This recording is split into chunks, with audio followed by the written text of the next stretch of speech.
arrange these things. And when Kṛṣṇa decides, then we will get a bona fide guru. And if Kṛṣṇa does not approve, then we will get cheater guru. See? Usually that's what happens. When people look for guru by their own efforts, they get cheater guru. And they get cheated. Sai Baba. Hey, Sai Baba, let me borrow your comb, man. I want one of those do's, man. One of those fro. Anyway.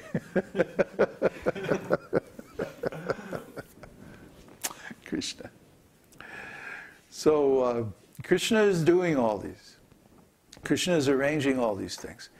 You see, most people who say they're interested in spiritual life, really, they just want the honor and the prestige that goes with being into spiritual life.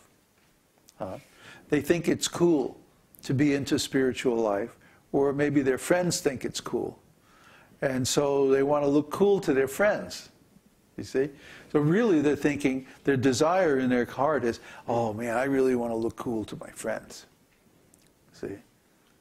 That's the desire in their heart. So Kṛṣṇa says, okay, well, since you're not really interested in spiritual life and you just want to look cool, it doesn't really matter if you get a bona fide guru.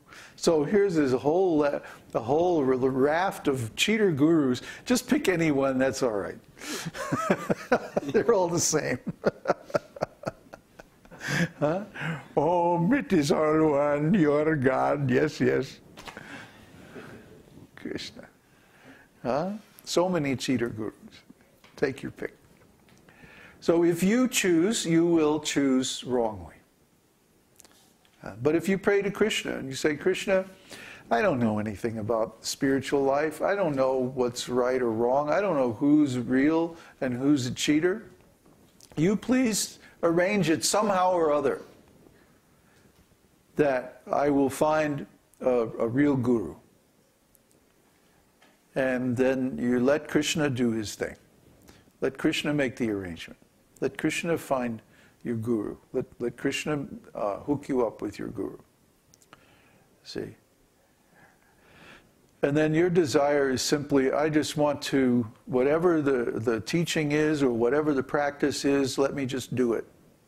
Let me just do it and please you. See? If we think like that, then Kṛṣṇa will be very happy to arrange our spiritual advancement. Try to understand Kṛṣṇa's mentality. He has unlimited resources,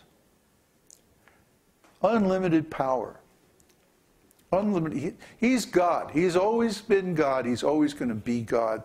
Nothing can threaten his position, you know? Least of all, a little human being. So when we approach Kṛṣṇa and we say, yeah, now I'm going to worship you, and yeah, I'm going to be the best devotee, I'm going to be the greatest devotee in the whole world, and everything. Kṛṣṇa's like, yeah, really? Mm-hmm. Heard that one before. Kṛṣṇa's been there, done that. You know, he knows the whole game.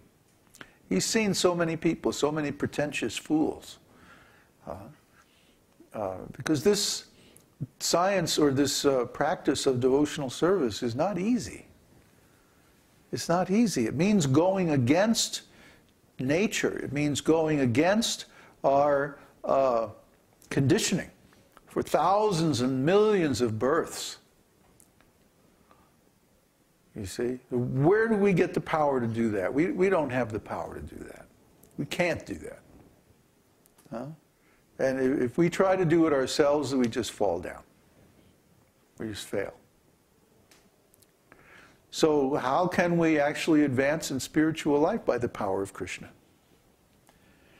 So Kṛṣṇa is actually managing our body, our mind, our intelligence, everything. The environment, the whole thing. Everything belongs to Kṛṣṇa. Everything's under the control of Kṛṣṇa. Everything is Kṛṣṇa's energy. It follows his will. So, if we say to Kṛṣṇa, okay, I surrender, I can't do anything on my own. You please manage everything. Then Kṛṣṇa will say, oh, sure, no problem. And he just gives a few orders, and by his desire, so many obstacles disappear, and one thing leads to another, and pretty soon we find ourselves in a condition of advanced devotional service, not by our own efforts, although we cooperate, certainly, but we have to understand very clearly where the power to advance in spiritual life actually comes from. It actually comes from Kṛṣṇa. The power to do everything. The power to breathe, the power to speak, the power to think, to see, all the senses and everything. This is all done by Kṛṣṇa. It's not done by us. It took hundreds of years for scientists to analyze even the first, most basic things about the nervous system and the senses and how they work and everything. And they still don't really know how they work. I mean, they've gotten to the point now, this is the latest thing now, where if somebody's, let's say their eye is destroyed, they can now put a little chip that will give them like really blurry vision. Or if their ear is destroyed, like in an accident or something, they can implant an artificial cochlea in the ear. And the person can regain maybe 50% of their hearing. But they cannot duplicate the functions of even one of the senses. Not even one. These rascals. And they say they're going to create life and they're going to make people live forever and all this nonsense. It's just bluffing. They don't really know what they're doing. They're just groping in the dark, blindly imitating nature. And they're making some tiny little progress. But they'll never be able to create a complete living being because they don't have power over the soul. Only Kṛṣṇa has power over the soul. Try to understand. A living being is not a mechanical thing. A living being requires this soul, consciousness, intelligence, personality, all these things. And the scientists can never do that. Never. Never in a million years. Because their approach is completely wrong. They're trying to do it all by their own endeavor. You see? And when you do that, Kṛṣṇa says, hey, Maya, psst, we got another one. You take care of this one. And so she bewilders him, you know. And they're like, oh yes, our knowledge is growing day after day. Pretty soon I'll be immortal. Just like Hiranyakashipu. Well, wait a minute. Maybe that's not such a good example. Because the Lord always manages to put such rascals in their place. Just like now, we're coming into a time when there's going to be many catastrophes in the material world. And the big demons who are so proud of their position are all going to be cast down. All these things were foretold such a long time ago. It's all there in the Bhavishya Purana. It's all there in the Bible. It's all there in every scripture in the world. But the rascals don't listen. They don't surrender to Kṛṣṇa. They think, oh, I can do everything all by my own power. But this is just empty pride. It's bluffing. They're hoping it's true, but it actually, deep down somewhere inside, they know that they're just insignificant and weak, and they can't do it. But if they can make a bluff and one or two people believe it, well, I guess that's good enough for them. But it's not good enough for us. We want the real truth. And the real truth is that Kṛṣṇa is doing everything.